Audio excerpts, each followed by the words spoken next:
مقامات ولایت ختلان برای پیشگیری از سرایت و پهنشوی کرونا ویروس ستاد مخصوص تشکیل کردند. در اینجا پزشکان با کارمندان مؤسسه ها و خوانندگان ملاقات کردند. طبیبان به سؤالهای اهل تالار درباره ویروس نو پاسخ میگویند.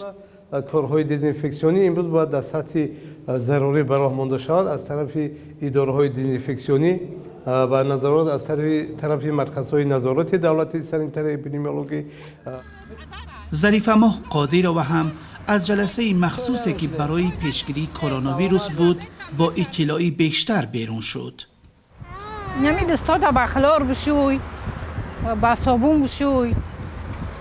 همین دستگیری کنی که برای همین کرونا ویروس کسلا چی نشود نگذارند. بیمارخانه مرکزی ولایت ختلان مثل هر وقت سیر آدم نیست. در صحن بیمارخانه احیان طبیبان رفت آمد می کنند. بیماران را هم قبول نمی کنند.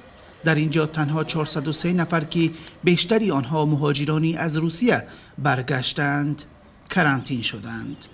در پی همهگیر شدن بیماری کووید 19 مقامات بیمارخانه را برای پیشگیری آن آماده کردند. مقامات میگویند تا حال در تاجیکستان کسی به ویروس نو سرایت نشده است، ولی حدود 2000 نفر اساساً آنهایی که از خارج کشور به تاجیکستان آمدند در کرانتین قرار دارند.